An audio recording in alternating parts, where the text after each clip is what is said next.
Silver Surfers? Silversurfers.com. Okay, God blimey. So, Yeah. Just go for it. Press that button. Yeah, and you're on, yeah? okay. Oh, we're on. Silver Surfers, how we doing? You all right? I can't see you in there, but I've been told you've got over 1 million followers on Facebook, and that's really good. Now, I am part of the Silver Surfer crew, but I just shave it off. One day I'm going to come back and I'm going to have it all grown. I'm going to hopefully have a beautiful beard. You know, like the cameraman behind, you can't see him. He's got this lovely, distinguished beard. It looks like Simon Templar, you know what I mean? It's unbelievable. We've had to keep him in the corner here because the ladies, I know, and you should smell him as well. How's it go? Monge 2, Monge 2? Monge 2, yeah. All right, let's have it. We're ready. We're not filming, are we? Of course we are. Oh, yeah, of course. Jay. Hello. Astonishing pleasure to meet you. Yes. And heard you talking to Mark Diacono earlier this morning, I think it was before lunch. Yeah. And you were starving hungry. Yes, I've had food. Have you had some food? I've had food. I had a lasagna. Oh, good. And then we've had soup. I don't know what was in the soup. It was green. It was nice though. Okay. And then I've got a lemon tart. I've got lemon tart, and I had this like raspberry. I'm looking over there because there's a lovely lady who's been looking after me all day, and she's been like she's been like my mum. Yeah. And she's right back. I'm gonna give her a hug. Give her a hug. There she is. Look. She's been looking after me all day, and she's even got me water. So she sorted me out with a lemon tart. Unbelievable. Sorry. Bless your cotton socks. I do that. Right. The way you duck and dive Yes. and you jump around, Yeah. and the stories I was listening to from Yes. you earlier, Yeah. your life is quite something. It's unbelievable. It's only when you write it down, and I remember writing in this autobiography. I didn't write it. I got a ghostwriter. No, because you're dyslexic. Yeah. So the ghostwriter, he would ask me a question, and then I'll tell him the answer, and then he'll write it down and put it into a sentence. So then we made a book. And he says, wow, you've lived a bit of a life. And then after living that bit of a life, I'm then living another bit of a life. It's really, really weird. Last week. Tell me about it. And, you know... Did you see my hold on, you say, but did you see what I had on? I had like the tails, the morning suit, and then a lovely linen waistcoat, and it was gorgeous. I fancied myself in what I was wearing. I couldn't get out of the room. I tell you what, your coat that you took off on stage. Oh yeah. Monge too. Oh, it is Monge too. And that's yellow on the inside. I know. It's a French. You are a very snazzy dresser. Thank you, sir. That's very kind That's of all you. right. Pleasure. Oh, bless you. No, and everybody's absolutely loved it. And you know, you talking about what you've gone through. Yes. The fact that you couldn't read. Yes. The program that you made on that, which was a phenomenal success. Yeah, it was. Tell me a little bit about that for those that don't know anything about it. It's basically JPLA's learning to read at 51. So I can read, but I've got the reading ability of an 11-year-old. Okay. So I'm 53 years old, and it's probably gone down to about 9 because I've done no exercise around it. I haven't read anything. There's so many articles that I wrote about me, and I've never read one of them at all. So I decided, the other one was the emails. That made us laugh. Emails, yeah. I've got emails. It's come down now. It's come down. I did have 13,000 emails unread that I've got in my box, but my assistant has got most of them down, but really and truly, like, she deals with all of the emails now. And I'm very fortunate I've got a team around me that I don't have to read, but the show that I did was basically to show my vulnerability around dyslexia. And the mission the reason why I chose to do that was to basically then influence, there's about 8 million other people that suffer from the same thing. I had no idea how bad it was, and right across the country. Yeah. And you've had people coming up to you and say, thank you, you've got me reading. Yeah. And, you know, I was talking to Tom on the Allotment Society, and he's saying to me, Pete, you know, what Jay has done behind the scenes and getting people, and he was saying to my age, and he's in his 70s, that are actually out there learning to read again. Yeah, no, it's and starting all over, which is awesome. I think we should all, I think we should all, and I know it's going to sound very bad that I'm putting it on other people, but I think if you have an influence, you should utilise it to make other people's life better. Yeah. That's what I think. You should do that in some way, shape or form. It's like the Silver Surfers, they're doing stuff with people who might feel a little bit alienated. And it's a case of like, no, let's bring you in. Let's show you people or what you can do in your local area. It's like, we need to make this world a better place, man. Because there's a lot of stuff happening that's quite, it's quite bad. Yeah, and very sad. Yeah, tell me about it. It is. Very, very sad. Everybody knows you from the repair shop. Yes. I'm not going to touch on too much on that because it's been covered a lot, and a lot of people asking you about that today. The stat you said that 82,000 people are wanting to get involved with the repair shop. Yeah. Yeah, that's going to keep you out of mischief for a few years. It will do, but some of them, let's say you've probably got about 20,000 that are repeat. So the problem we've got with the repair shop is this: if you do an episode and say someone works on Steve works on a grandfather clock, Yeah. you might get 300 people applying with the same clock.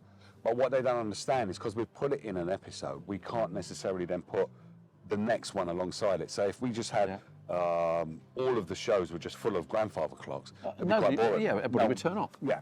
So we've got to keep it varied. We've got to keep it varied. So we are looking for always different stories. We're looking for cultural ones. We're looking for more diverse history. So it's, we know there are these items out there that not everybody knows what we are able to do. And the main thing with that is the story content, isn't it? The history, 100%. and to get the empathy, and it's reduced me to tears many a time. Yeah. And it really does get the old. My kids just moan at me. Oh, Dad, Stop it. Stop it. Yeah, It's a bit exactly. emotional. Yeah.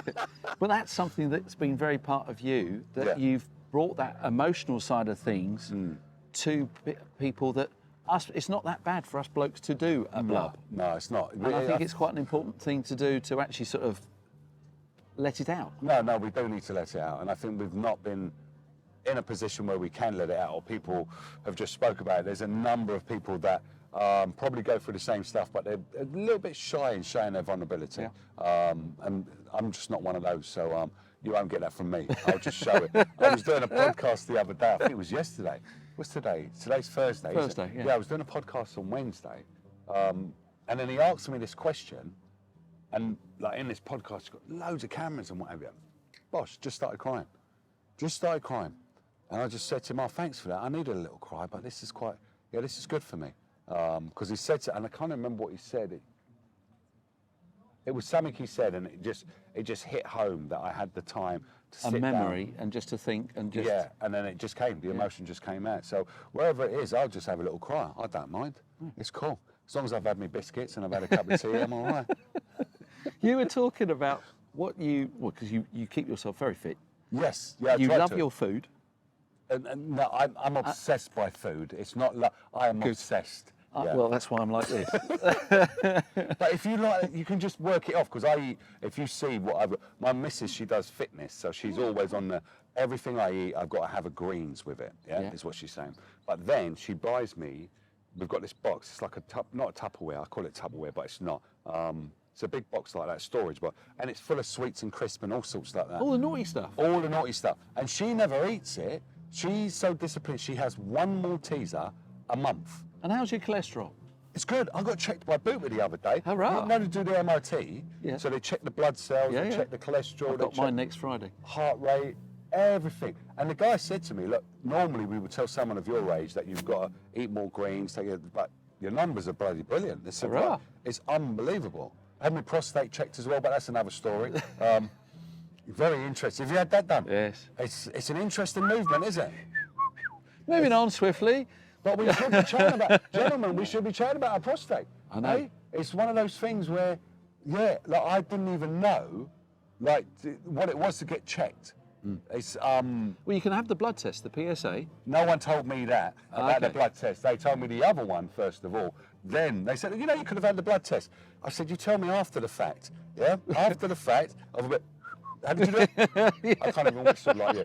But they check you like that, which we all must get checked, because prostate cancer is it's killing us. huge. And then also suicide in the age group over the age of 45 it's high in men. So these are the things as men we need to be talking about. And I don't feel no way talking about prostate, even the checks. We was in the repair shop the other day. Oh, check this out. I don't think this episode's going to... Oh, we're doing a special to the NHS, yeah? Fab. So we have doctors come in. And this doctor, I can't tell you too much, can I? No, I can't. Oh, that's a shame. Yeah, I can't tell you too much. Oh, no. But you see how we get checked? Yes. Let me explain this to you. See how we get checked as men. Now, there's a piece of instrument that women get checked, yeah? Right. Now, I've never seen it in my entire life. I don't know what this thing looks like. So I'm seeing all these things out on the table. Me and my naivety, like, oh, yeah, that's a syringe. I said, what's that? Everybody goes quiet. Right. What's going on? I said, no, what is that? Yeah, there's a lot of that. Okay. And I said, there's something you guys know that I don't know. Someone needs to tell me what that is because I feel like the odd one out here. Yeah. And then when they kind of explained, I was like, well, why did you leave that there? You know I was going to ask the question what that is because I've never seen it before. It's a weird instrument. Yeah, okay. Yeah, very All right. strange. Okay. I'm glad we don't have something like that. Exactly. One of those. Now, before we finish off, He's moving on swiftly. I He's am. going to get an Uber, but it hasn't turned up yet. I just want to know what you're up to because you are doing a lot of charity work. You work a lot with the kids and grown-ups and getting them involved in repairing things and making things and getting them back on the straight and narrow. Yeah.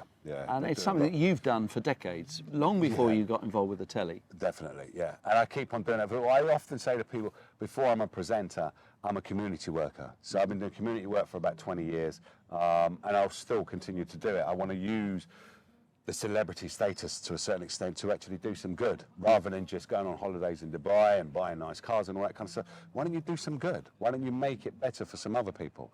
It's kind of like this old saying that you're crabs in a bucket, but I like to be one of those crabs that actually throws the ladder down and says, all right, you can come up with me.